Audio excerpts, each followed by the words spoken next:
All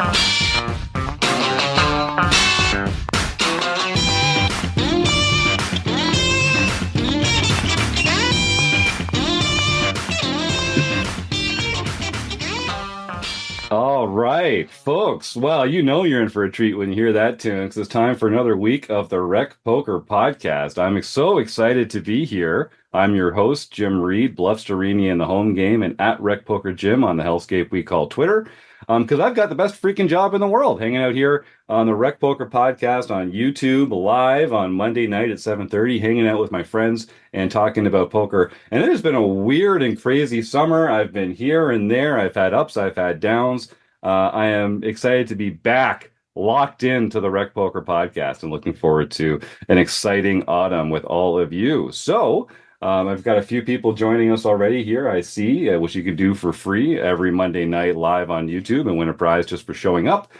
Before we get into our guest segment tonight, I have to thank the Running Aces Hotel, Racetrack, and Casino for being our sponsor. They are the official sponsor of the Rec Poker Podcast, and we're grateful for their support because most of what we do here is free. We're a largely volunteer-based organization, so we really depend on the support of our sponsors and our premium members. I know we've had a few new members sign up over the last little while, but I just got back yesterday, and I haven't had a chance to go through all our lists and everything. So I'm looking forward to welcoming them over the next few days and sharing some of our Rec Poker love with some of these fantastic new premium members. And I'll just remind you, if you want to become a premium member, it's only $22 a month, but you can get your first month for $5 by using the code RecPoker at checkout.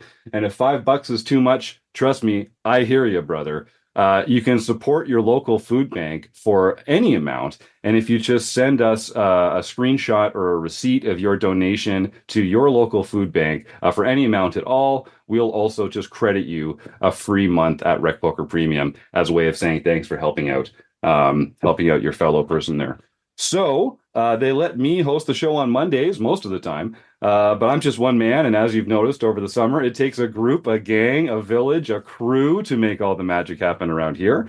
We call this group of wizards the RECing Crew. If you want to find out more about me or the rest of the RECing Crew, you can go to rec.poker/crew, or you can just listen up because you're going to meet a few of them right here tonight on the show, starting with our own producing co-host, Chris Jones. I'm Chris Jones. You can find me 5B5 on Twitter or 5x5 in the PokerStars home game. And I help run our monthly strategy segment called The Deep Dive. And I am John Somsky, also known as Poker Geek MN everywhere. And I attempt to keep our home games running.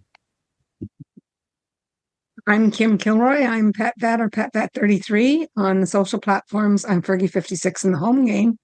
And I run a hand history review once a month for premium members. And this month we looked at if we should ever play aces, slow play aces, pre-flop, when deep stacked. Very interesting. And we looked at a hand from one of our premium members. So join me on the second Wednesday of the month for the hand history review.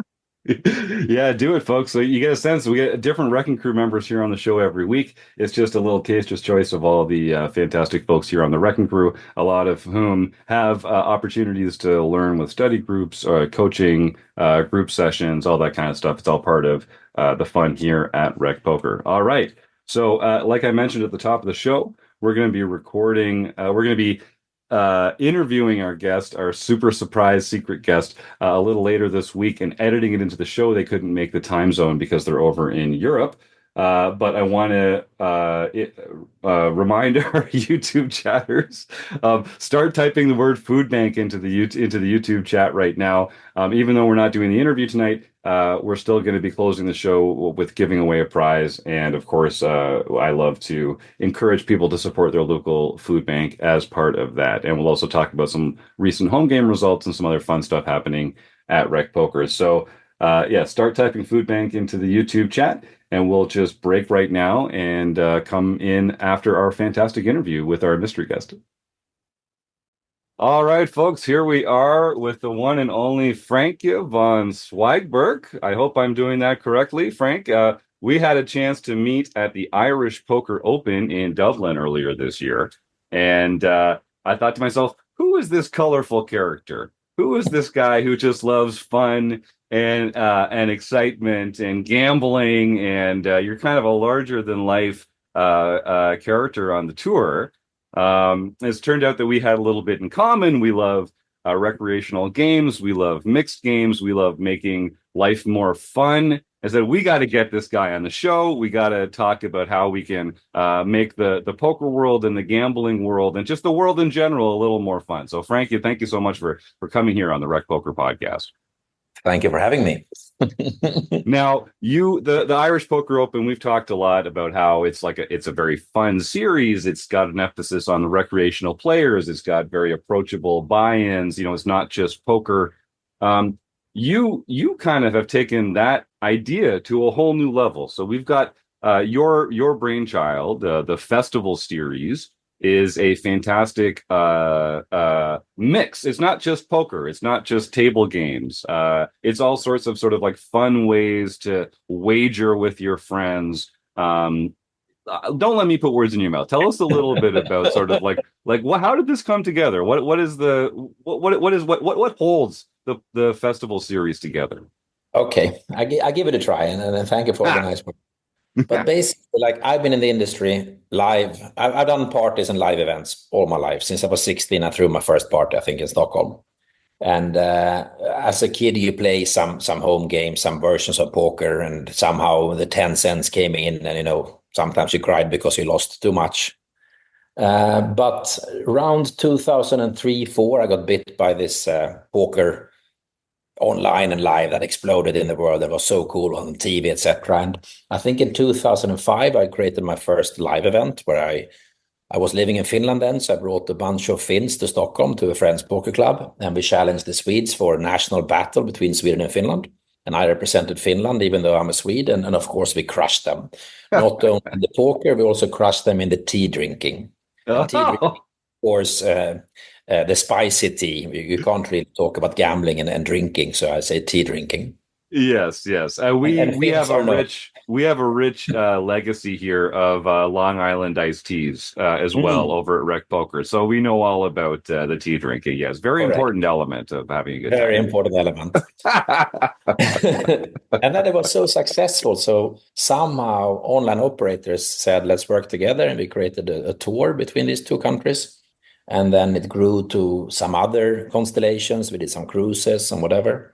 And I created something called Cash Game Festival, which was the first non-tournament event in at least Europe. So 5-day poker extravaganza, only cash games. Filled Asper's Casino with 30 tables, 5 days, no supporting tournament. That was insane.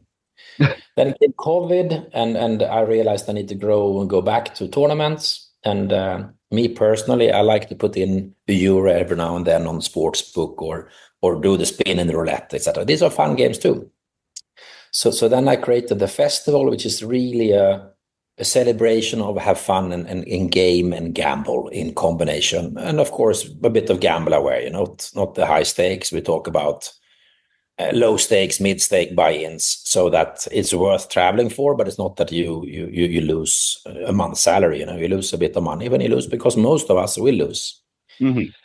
And then, of course, focus on having fun. So the hospitality, the side activities. I mean, during the 7-day festival, we tell players, you don't have to be at the casino every day. Like, see the city, enjoy the sights, try a nice restaurant.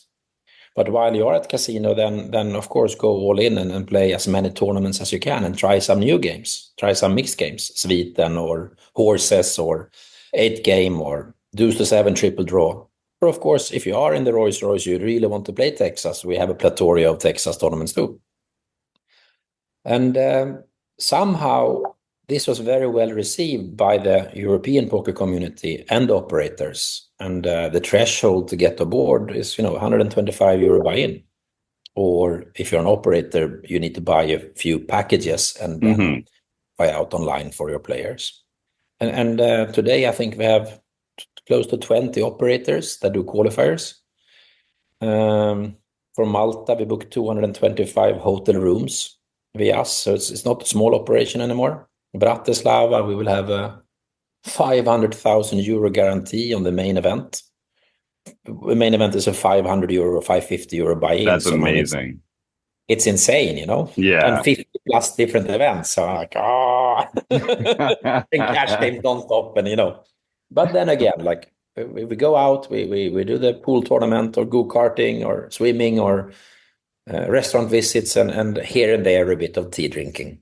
Yeah, I saw when we got a chance to meet up in Dublin, I was really captivated by the idea. When JP and Paul put us together for to sort of connect again after the series, I was really excited about it. I love that you guys have this emphasis on it is a recreational experience. Like you just said it just there, you know, we come to have fun. The buy-ins are low because most players lose. And like that's a reality for a lot of this stuff. And you know, in poker for sure, but especially when you get into these other kind of gambling games like roulette and blackjack and that kind of stuff, what you're paying for is the experience, the fun, the pleasure of the time. And it's just, you know, every once in a while you might actually make some money as well, which is great. It's a bonus. I mean, it's a bonus if you do. Yeah. And the experiences are so much fun that I think, you know, people that know what they're in for are happy to flip that coin, even if they know they're going to lose a little money. Boy, what a great way to spend some time. Talk a little bit of, now I know there's, so a lot of our listeners are going to know, you talk about a series, like a poker series. It's a bunch of tournaments that are kind of driving the action. Then maybe they have some side events on the side or some fun things like that.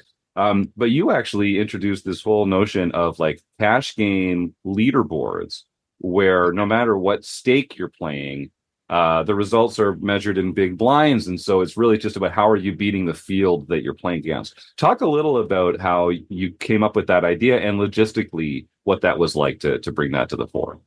Yeah, so I mean, we call it the cash game challenge. It's a feature table. Sometimes it's broadcasted on Twitch or whatever.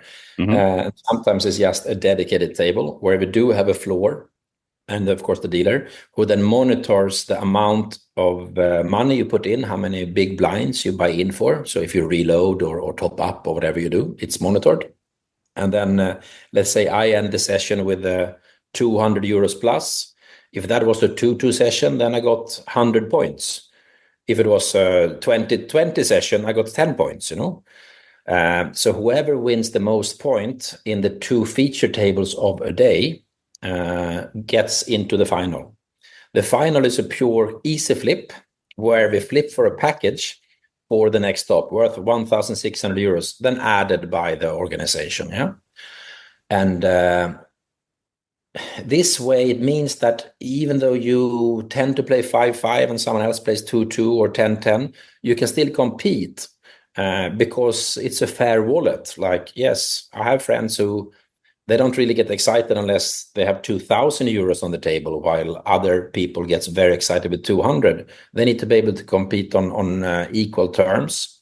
Of course, in variants, our Omaha sessions usually tend to have a bigger winner, but that's then have one winner per day. And sometimes it's the Texas session. And then when we do the final day, the Sunday flip for the package for those 6 winners then over the week, they don't need to be on location, so they can have a stand-in with a paper, like I am now Frankie or whatever it is. Right. Then we do the reverse flip. So whoever wins the flip, which is a 4-card PLO flip, whoever wins is out. So you be the maximum loser to win a 16 package. And people scream, you know, even the stand-in screams. They have nothing to win. And, you know, we filmed this. It's chaotic, but it's great fun. And somehow by kind of tournament incentivized cash games, somehow it has catched on, and it's very popular. We also have another way, special, you know, fun addition in the festival called the Franke's flip-flops.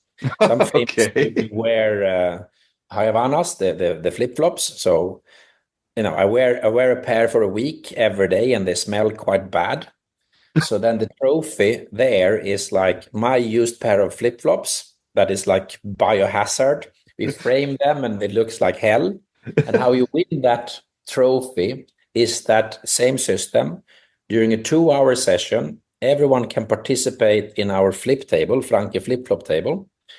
And it's rake free, so you put in 25 euro. Winner takes it all. As long as it's 5 persons, can be up to 10 persons. Whoever wins then the total prize point or prize pool. So it could be 250 euros or 125, which you can then use as tournament credits during the event, or give to a friend to use as a tournament credit. So it's really like, it is, incentivized fun. You don't lose money there. And then you get a point for every flip you win. Whoever wins most flip each day goes again to the final on Sunday, where you play for the trophy. Again, reverse order. And you don't really want to win the trophy, but you do want to win the package. Yeah. And there's big winner interview, and where the video team and photographers are there, and it's great fun. It sounds like great fun. Well, that's actually the next thing I wanted to ask you about. Like, I think, poker started as a game. Over the years, and I mean over the decades, like a lot of people these days treat it like fun is a 4-letter word. They're very serious. They're headphones and sunglasses and hoodies at the table. It's like a grinder mentality to poker. I hate it. I think a lot of people that are listening hate it. I love that you are bringing this element of fun back to it. What is the impetus for that with you? You're obviously like a very dynamic, interesting, charismatic guy. What is it about your life that has kind of brought this attitude about making this fun into your work life? Yeah, I think some rock star said, better to burn out than to fade away. So you should live for the day. I mean, carpe diem, seize the day. We are here for a short time. You should make good to other people, and you should, of course, enjoy life to the fullest. Of course, under responsibility. I mean, I'm a father. I take care of my kids as good as I can. I am an entrepreneur. I run companies. I pay my taxes. And I think I'm not that bad for society. And of course, gambling is perceived by many as the devil and it's something really bad. But if we can show it's a pastime activity, it's like going to the movies or to the theater, then let's not be marginalized. Let's have fun. And then if you take in the poker community, I think we have marginalized, whatever is the English word. Yeah, that's it. People that enjoy blackjack or slots, like, that's not real gambling. They are not professional, but they love that. It's their pastime activity. So let's not point fingers to people for different hobbies they have. And as long as everyone is gamble aware, like, you put in the money, it's lost money. You can't see this as a way of making income. That's very important on the hobby level. Of course, there are people that are counting cards and make money on blackjack, or you have sportsbook punters that are banned from all the bookmakers because they win too much. So, of course, there are skills. Same with poker, Of course, I don't want to sit down with UALP every day because I will be crushed. But still, I sit down with him because he's a good friend and we have a good laugh. So let's not marginalize people. Let's invite the whole gaming community. Maybe one day we add in backgammon and chess and whatever it is. Because it's all different forms of entertainment. Entertainment and competition, right? Yeah, sorry, please. Competition, exactly. Yeah. Now, during the main event, day 1B or whatever, then on the big stage, so we have a full hall with a lot of players playing poker for 500 euros. It's actually serious money, yeah? Still, I have a stage with 4 different roulette tables hosting a roulette tournament where everyone is screaming 7, no, 32, 0 green, or whatever it is, it's chaos and laughing and teasing each other. And then you have the poker players. Oh, that sounds fun. Why do I sit here?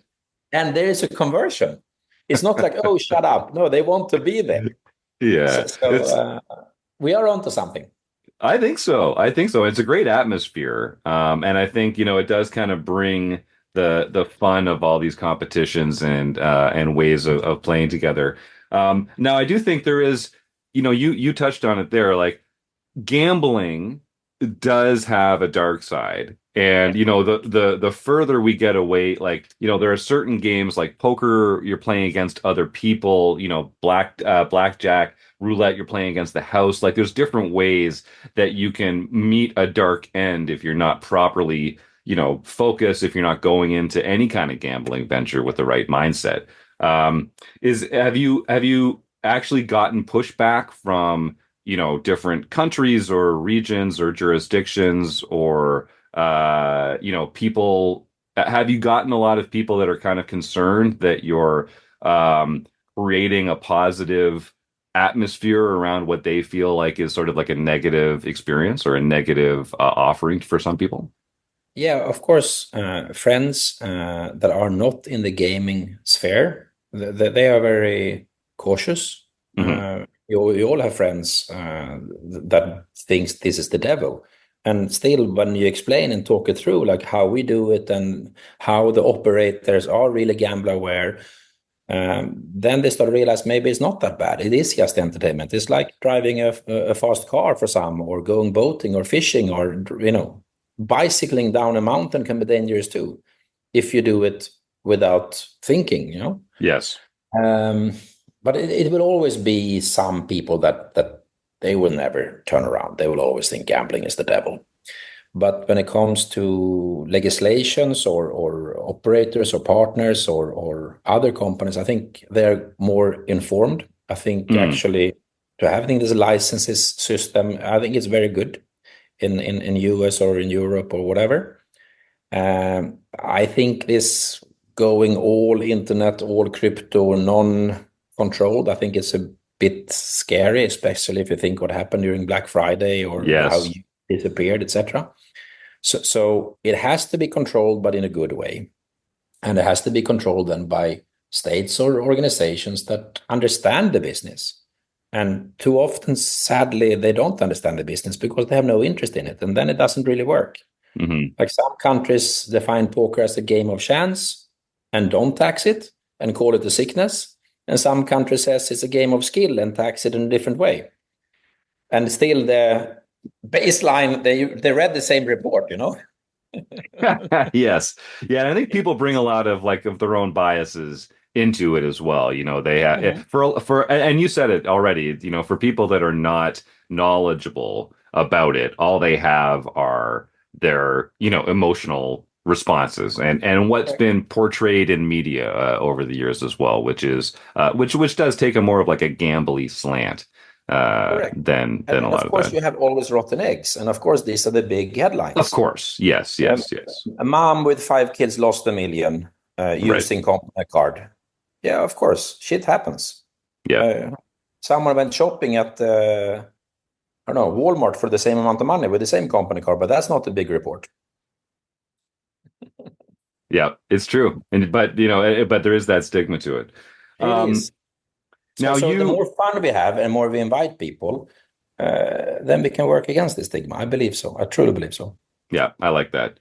And also I want to mention, I know you guys also have things like billiard competitions, and like a lot of the stuff isn't just games of chance necessarily. It's more about playing and competing with each other, and it's just choosing the right games and the right environments in which to do that. Because I think playing is like the one thing that we all have in common. Like growing up playing games. It's the one thing that games, strategy games. I played game all my life. I love games. Yes, me too. And it's good for the brain, and it's good for the soul, and it's good, and especially, you're a young man like me, Frankie. But as we get older, we're not going to be able to compete on the football field or, on the rugby pitch. Like we have to find these parlor games and other ways that we can show that we're the best. Exactly. But still laugh when we lose. Yes, that's right. Yeah, attitude is everything. Now, you have a lot of balls in the air. You mentioned earlier you're an entrepreneur. You run several companies. You've got a family. You must have a very patient family because it doesn't seem like you're around very often. You have a lot going on. It's called being divorced. Okay. But yes, I do have a fair bit of kids and ex-wife.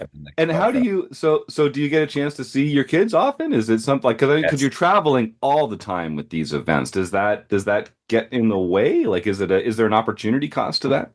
Of course it is. I'm not there as much, of course, but then again, I show them that there is a lifestyle that is functioning. I mean, I don't think they are having any beef with me being who I am. Instead, I think they're looking forward to have the same kind of life. And I give them the opportunity that you can create your own life. You don't have to go to school, then university, then start to work. There is other paths.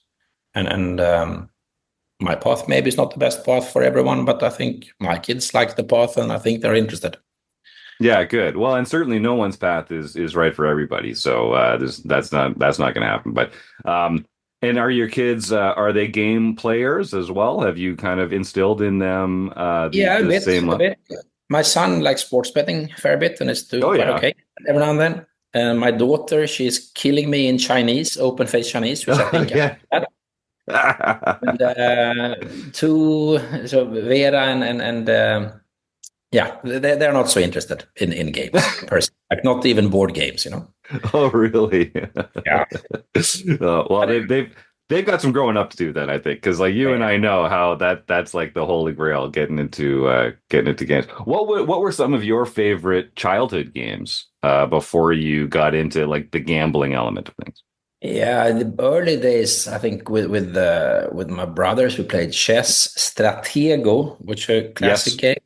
Yep. And then a version of like tic-tac-toe with paper and pen. You did circle and crosses. You need to have 5 in a row. So that you could play wherever. And then card games. So different versions, Chicago, some bridge games, kind of, but small ones for younger audience. And then I think it grew out to be more complex board games like Civilization or I don't remember all the names, but one was called Empires in Arms and Avalon Hill. I played that. I mean, it took 200 hours to complete, and you are 7 persons. I mean, it was insane. I was member in some game clubs. But I really liked it. Like it was good education. You learn history. You study in the side. You try to figure out strategies, short-term tactics, and I think gaming in general is fun. It's important. Yeah. And we were talking earlier. Rec Poker's taken a real emphasis on mixed games over the last couple of years. Most of our listeners are no limit hold'em players, and there's just so many reasons not to just get stuck in no limit hold'em. Poker is such a great, vast game. No limit hold'em's just a small element of it. But let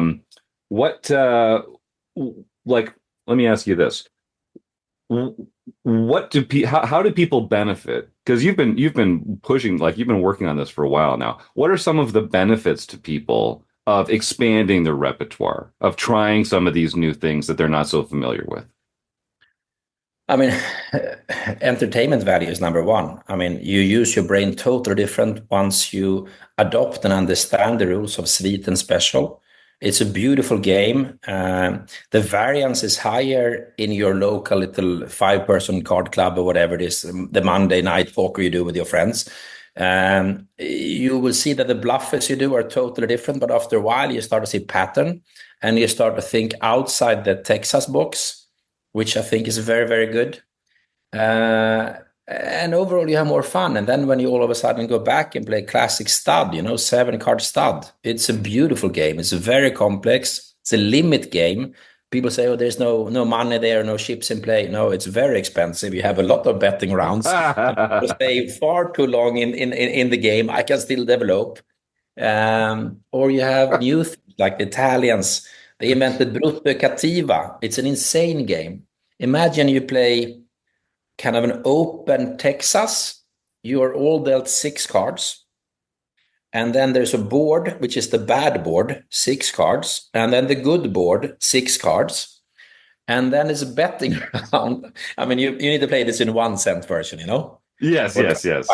So the betting round, and then they release or opens 2 from the bad board. Let's say it's a king and a 5. Now, all the kings and 5s in anyone's hand are discarded. Okay. They're not batted anymore. And then they show 2 of the good board. If that contains a king and a 5, it's also discarded. Okay. Betting round. 2 more bad cards, 3 and 9. Now all 3 and 9s are gone. And then the good board. could then be a 3 goes away, and then betting around, and then the last bad, showing the 2 last cards. Now the ace came also, all of a sudden you have one guy, he sits with 0 cards, he was thinking he's winning with 3 aces. Yeah, right. Insane game. And like, it's a roller coaster, but you need, of course, to do it with sugar piece or 1 cent or whatever is your level. But it's a functional game. And once you play these games, you realize you can invent so much fun with just a deck of cards. Yeah. And the time I played this one, I mean, I went to Milan a month ago and played this for the first time, and I fell in love. I love it. Well, all it really takes is just like a good structure, right? I mean, that's one of the things I love about poker. It's just so perfectly balanced. No, that's beautiful. So what's your favorite destination? Now you've done all this traveling, you've been all over the world. Is there one stop? Is there one city? Is there one venue that really stands out to you that, boy, I would love to go back there again and again? Yeah, I'm biased. I mean, Bratislava is a really good location in Europe. As a city, great casino, a lot of nice events. If you look specific events, I would say Irish Open by JP and Paul in Dublin. I've been there, I think, 8 times or whatever. It is a beautiful event. It's very friendly. It's maybe, in my eyes, it should be a bit more mixed games. So a bit too centric, but still so many side action, insane amount of cash game tables and very good local tea.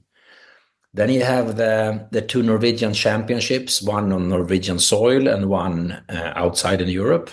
One is in Bratislava again. Beautiful events. Sadly, you need to be Norwegian to play, but they do have a lot of open events, so you can partake in a lot of other tournaments, and of course the cash games is open.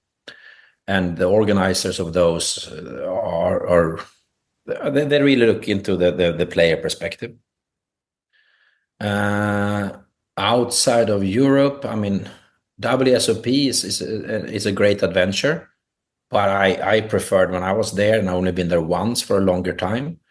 I've been there 3 times, but once I was there quite long. Then actually I preferred to go to the smaller clubs like Binions or whatever there was, and you could find the Monday game that goes every Monday. It's the same pensioners, the same recs, and they're happy that there's some extra juice.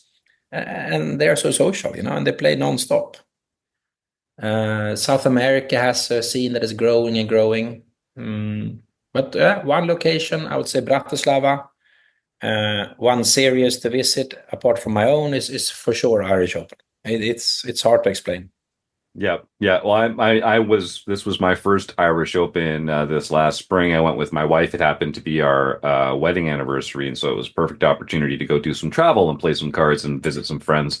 And we're hooked, man. I think we're definitely going back next year, and we'll just see what the future holds. But it was a great experience, and a lot of it was because of that kind of the atmosphere, the camaraderie, the fun that goes on around there. And they even have a bar called the Crack Den. The Crack Den, exactly. And a lot of good times. Having fun in Irish. Yes, yeah, that's right. We don't have to bleep that out for our American audience. And Bratislava is right around the corner. So yeah, this is another thing I was interested in. So people, I don't think a lot of Americans understand what the European gaming scene is like. Bratislava is a fantastic city. It's the capital of Slovakia. They have other like the poker tours in Europe, I think, are kind of like a closed book to a lot of our American listeners. They're just not over there as often. They're not as familiar with the destinations. But you've got the festival series coming to Bratislava in November, and you've been there before. What can people expect for this one? It's November 18th through 24. What can people expect if they're able to get over to Bratislava, which I recommend that they do. We should all be traveling more. And I've heard wonderful things. I haven't been there myself, but I've heard wonderful things about the country and the city, and of course the festival itself. It's a beautiful city. It's great food. Price levels are very low. You can have the local tea is maybe 250 euros, and it's a very good one. You can expect 50 plus events. You can expect players from all over Europe. You can expect a bit rowdier, louder level because we are laughing a lot. Cash game 24/7. I mean, in Bratislava, even up to 100, which is quite bloody. Though that's yeah. not what it really promotes, but somehow there's a group that comes every time to my stop there, playing specifically this game. The festival has maybe one of the coolest trophies. I mean, you do have the ring, you do have the bracelet, whatever, but we do trophies that are handmade portraits by an Ukrainian artist. So when you win the nightly madness at 4 a.m, then we take a photo of the winner. We send to the artist. He wakes up in the morning. He gets the name of the winner and the tournament in question, and he makes the drawing. And then next day on the trophy cupboard or whatever, there's all the winners, and then of course the version for the web, etc. So that's something. It's also like end of harvest season, so maybe 1 month before. So Slovakia is a wine country, so another type of, and actually quite good. Some of the brands or what do you call it, the vineyards. Then we are coming into the Christmas season. So on the second of the 2 weekends, the Christmas market is about to open, which is beautiful. And then it could be cold, be bad. Right. Yeah. Or it could actually be very, very nice weather, like plus 15, and you can walk around and just enjoy. Celsius, that is. I don't know what it's in Fahrenheit. Everything is walking distance. I mean, Europe, compared with the US, you take a car from A to B, meaning that it's harder than to enjoy the tea. In Europe, you walk from A to B, and if needed, you take a taxi, and that costs nothing, and is available in, Uber comes in 1 minute. I really like the food scene. I like the night scene. It's close. I mean, if you fly there, it's important. You don't look for flights to Bratislava, the capital. The airport is very small. Instead, you fly to Vienna. Vienna is 40 minutes away, the Vienna airport. So it's between the two capitals. And then, of course, if you're anywhere in Europe, make sure you go to Hungary and eat some goulash. And it's half an hour away. Yeah, you're right there already. Yeah. Yeah, I mean, Vienna is super cool also. I mean, Central Europe is nice. So if you fly over, spend a week more in Europe and see it, And don't play poker. Try the blackjack tournament, and also try to leave the casino 2 days. Just enjoy the city. Yeah, that's great advice, especially for our American, North American and Canadian listeners. The real outlay is just getting over there. The flights are expensive to cross the ocean, but once you're there, it's very reasonable to get around. And there's more to life than poker. If you're in a new country, like you say, go out, check it out, go visit some museums, see some ruins, go explore some new geography and history that you might not be familiar with. It's a great part of the world for that. I will say that for sure. So I got 2 more questions for you, Frank, and I'll let you go. What is your favorite part of this life that you're living, this sort of cosmopolitan, globe-trotting, fun bringer? What's the one thing that you really sort of cherish most about it? I think that wherever you go, you have friends. And of course, it's not the same friendship as you have with like Misha, I've known since I was a kid, basically, that's a different kind of friendship. But if you have a common hobby, and you can meet wherever for this common hobby, the hobby is portable, it's a deck of cards.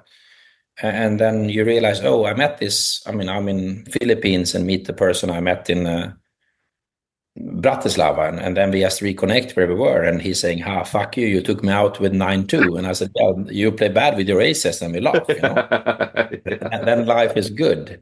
So I would say the friendship you have built along the years. Of course, it's tough to be on the road in many ways. And then if you host an event, you need to talk with 1 million people. And of course, you would like to spend a bit more than 5 minutes per person. And sometimes, like now in Malta, for example, it felt like I was just running from person to person. And it's Yeah. not so much. So it's usually better the days before the event or the days after. Or when I go to other people's event, I lost All right. internet. Yeah, I you're lost back now. Now we're back. We're back. Okay. I said friendship. Fantastic. That's the most important. Yes, yeah, and I got almost all of it. It just cut out at the end there, so I think we're good. All right, I'll give our production team a little wave here so that they know where to find that. And we'll so then my last question, because this has been a pleasure and I really appreciate your time, Frankie. What have you learned from the games? Any lessons that have served you in your life outside of games? Has there been anything from the felt that you've found has been helpful to you off the felt? Of course, a lot of things. I mean, on the game table, you meet people from all walks of life, and then you need to talk with everyone. You need to adapt. You need to listen and hear that there's always two or three sides to a story or a coin. So poker has made my worldview bigger. I understand other people more, where they come from or why they say certain things. Of course, I don't always agree with certain crazy ideas going on at the moment, but it's important to listen to them, even though you don't agree. And then you can also discuss and say, how about this angle of the side? Maybe that's a more better view. Maybe, you can't maybe convince them all the time, but so you learn a lot about life by playing table games. And then, of course, like you see patterns when you play, and you learn to take quite quick decisions based on the data, the information you have at hand. You learn to assess information fast. So sometimes, of course, maybe you shoot down someone's idea too fast because you see this pattern that you have learned from poker. But it helps you a lot, that you see your position, you see what you have at hand, what you stand to risk, and usually in life decisions are made fast, and it is a lot of luck that makes a good business succeed, or unluck that makes another good business to fail. So poker and life has a lot in common and can teach you a lot. Yeah, I agree. Well, I hope that you and I get to encounter each other in poker and in life many times over the next little while. It's been really fun getting to know you. And I know we've got some fun plans for RecPoker and the festival series coming up. So we'll tease that for now. We might be talking to Franke again sometime soon with some exciting details to share. But all that aside, just thanks for continuing to make the poker world such a fun place, Frankie. And I enjoyed meeting you, and I hope we get to do a lot of good towards that goal going forward. Thank you. I need to show my phone. Yeah. Also. That's right. Yes, that's right. He knew immediately there was a kindred spirit at play there. So yeah, RecPoker and the festival series hopefully will live on for a long time, making each other greater. Frankie, thank you again so much for your time today, and I look forward to our next conversation already. Thank you. All right. Well, here we are. We made it. Another fantastic interview in the RecPoker podcast annals. The legacy of the RecPoker podcast interview guest has just grown by one person. Amazing. I think maybe one of our best interviews ever. I always like to think until they're recorded, they're always one of our best interviews ever. Phil wants to know, is he the super secret surprise guest? He's not in Europe, but we could send him there. That's a good point, Phil. Let's workshop that for a future episode. We're taking that under advisement. I'm going to put that right in our circular file. Well, Chris. and if Phil's offering for us to send him places, I mean, there's a lot of places that we might want to send Phil. Maybe that we could come up with a whole itinerary for Phil. I think that sounds like a really fun for us idea. Yeah. But at Phil's expense, of course. We'll be directing Phil. I didn't mean to say, like we'll send him there from the sort of standpoint of like commanding him to go. But no, we're not chipping in a penny for that jerk. No. All right, John Somsky. There were some home games played recently, and you've been running this whole thing for so long now. I bet there's not a single name that you can't pronounce perfectly in this week's list of recent home game winners. Well, perhaps. But first, I want to talk about issues. Several people have had issues registering for the tournaments. and I don't know what's going on. We have not changed anything in the tournament definitions or the home game definitions. PokerStars is having a number of bugs right now. So if you're having problems, some people have had luck registering on a mobile device and then they can play on the PCs. So I'm going to be contact. I have a workaround. Jump because in. I have not been able to register on the home game. So I try to register and then I can't. And so I go back out and I go into all of my clubs and I look at games. And then I go down to the RecPoker game through all the clubs that I'm a member of. I go to it, and it's the second time I go on it through that route that I can register for the game, that the lobby will pop up. Or I've also registered on my mobile device, but I find that the second try is the charm. All right. So you can give that a shot. If anyone wants to, I'm going to report this to PokerStars, but if anyone else wants to as well, the more they hear of bugs, the more likely they are to fix it. So feel free to report it to PokerStars to get it fixed. I have no control over that. We're also having problems getting results, but I've figured out a workaround to kind of get those. They are somewhat manually made, so you'll notice the start and finish times are not going to be correct, and I'm not gathering the country of origin in these results because it's not where I'm copying it from anymore. So, but let me know if you see anything wrong. There's more room for errors than there were, so I'll probably be making more errors than I was. Well, John, sorry you have to deal with all that extra stuff right now. I know you've automated a lot of the stuff so well that it allows us to operate at the scale, but if you have to do all the stuff manually, I know that's a bit of a mountain.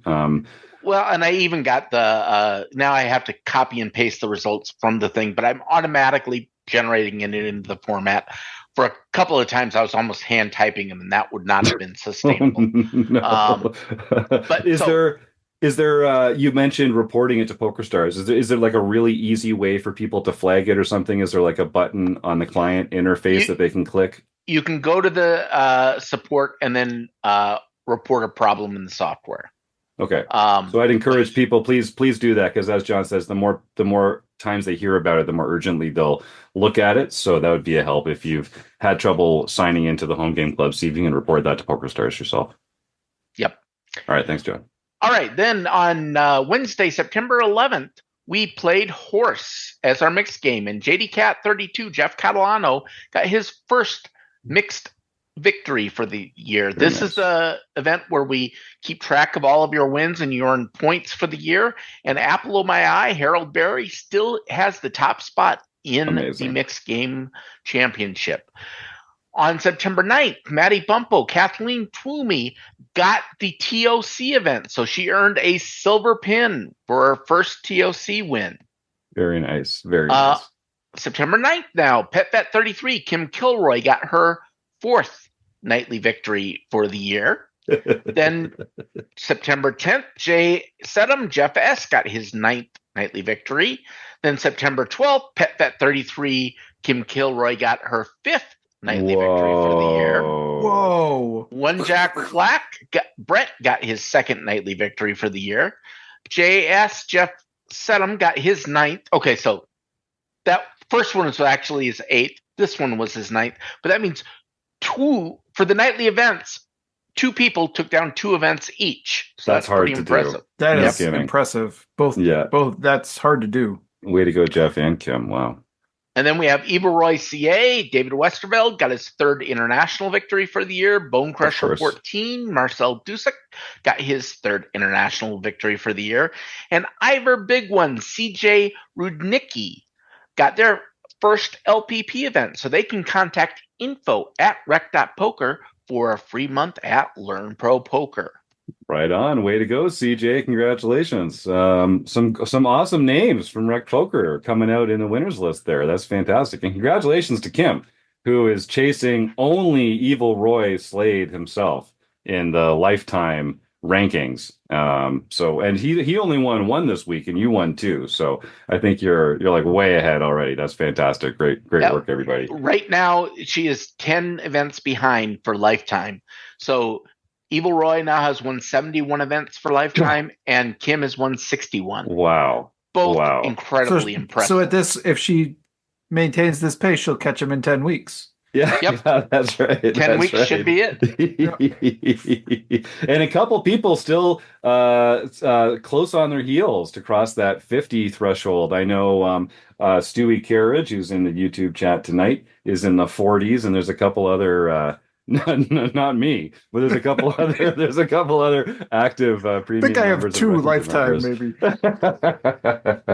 So yeah, very, very impressive. We got some real crushers here. We'd love to see it. And I know we've also started our scoreboard here at Rec Poker for premium members. This is our free home game club, but we're also doing a bunch of fun promotions around real money scores. If you're a Rec Poker premium member, get involved in the Discord. We've really upped our Discord game. There's a ton of fun stuff going on over there right now. And if you win or place or do well or cash in any live or online tournaments, you get a chance to enter your information there on our Rec Poker scoreboard and get some props from the community. And we're just kind of seeing just how well we can do in any typical. We given month. haven't even been going 6 weeks, and the Rec Poker community is already cashed for $39,000. Yeah. That's pretty sweet. Cool. Not bad That's for a bunch of amateurs, I love it. And that's all since WSOP too. That doesn't even. And I know for a fact that some people haven't been contributing to that list, so I think it's even higher. Some people maybe on this call maybe have. Ooh, yeah, we're gonna have to get into that later. Sounds like we've got some fun, exciting news to share. That's awesome. Well, yeah, so sweet. I love seeing all this great community stuff coming together here at Rec Poker. That's fantastic. So thanks, John, for your continued shepherding of our home game flock, and way to go for all our premium members who are kicking so much butt. So let me see. We were going to give away a prize today, but our audience doesn't seem that interested in supporting their local food bank. I'll give them 30 seconds to type the words food bank into the YouTube chat, while I just mention that the reason we try and support local food banks is because it's just a very difficult time in the world right now. People are having trouble putting food on the table to feed themselves, their families, their loved ones, their children. And just like we try and take away the stigma of recreational players here at Rec Poker, we also try and take away the stigma of people that need a little help, getting a little help. That's why these great organizations are there. So if you open up your smartphone right now and just Google food banks near me, you'll find a fantastic organization that can benefit from just a few dollars from your pocket, a few hours of volunteer time from your week, or a few non-perishable food items from your pantry. And I'd encourage you to just find a place in your community to help out your neighbor. And it's a great way to make the world a better place. It doesn't really cost much and does make a big difference. So, all right, I see that we have appealed to the masses, and we've got Mike Day, Stuart Carriage, Eric Anderson, and Hubert are the four that I see. Chris, do you have a die ready by any chance? I'm getting it ready. We're gonna skip the Dice-O cam. Yeah, we'll skip the cam for this one this week. We got a four-sided. Especially because Phil didn't enter, so then we don't get accused of doing any shenanigans. Perfect. If we roll a 1, I'll donate $20 to a local food bank here in Coburg.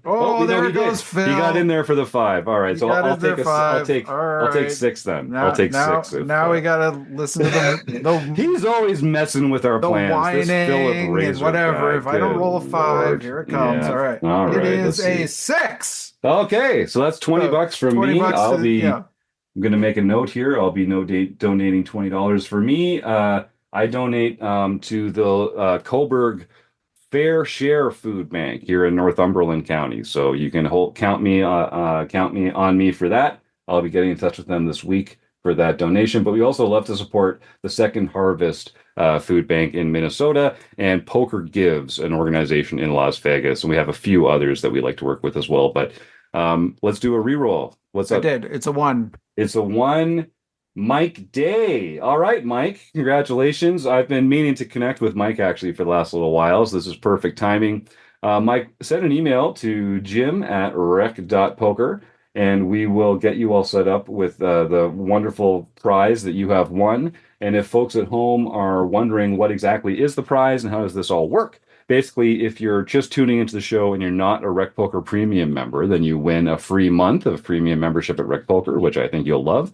And if you are already a premium member, one of the perks is it unlocks a whole new tier of prizes. You can get some free access to some of our fantastic training partners, like Learn Pro Poker, Solve for Why, Jacket Coaching, Red Chip, PokerCoaching.com. Oh God, I should never do these live without a list in front of me. I know I'm forgetting one, but a number of fantastic training sites throughout the world. And they like to support our membership here at RecPoker as well. So thank you, Mike, for contributing to our podcast raffle. And you can send that email. Yeah, info@rec.poker is the right email address to get hooked up with those prizes. Okay. Well, thanks everybody. And I want to say it's been great seeing all these wonderful folks in the YouTube chat. Like I said, I've been kind of on and off for the last little while, but it feels great to be back in the booth with my fantastic friends Chris, John, and Kim. Gang, is there anything else that we should mention? Oh, I guess I should say the Saturday of this week is the heads up match. It's the third Saturday of September. So at 2:00 Eastern, one of the games in our home game club will be a heads up ladder bracket style tournament. It's free to enter like all our home games, and the winner will be entered into Marek Madness next March is what you humans call it. But that's going to be a lot of fun, and so you can join for free 2:00 Eastern on Saturday, the 21st. Yeah, 21st. And there is no late registration for this event, just FYI. So make sure you sign up on time. And it's a lot of fun. All right. And for those of you who only use the one true time zone, that is at 1 p.m. Central Time. Central Time, the only time zone that matters. Thank you, John. I appreciate that clarification. All right. Well, if you're watching live in the YouTube chat, stick around. We're actually going to record a forums edition of the podcast right after this, and we're going to be looking for some input from our group, some questions, some answers, and we're probably also going to give away a whole other prize, if you can believe it. So without further ado, I want to thank our fantastic mystery guest. I want to thank Kim Kilroy, John Somsky, Chris Jones, our official sponsors, the Running Aces Hotel, Racetrack, and Casino, everyone in the YouTube chat, and all you listening at home. All right, thank you so much, folks. We'll see you next week on the RecPoker Podcast. Good night, everybody.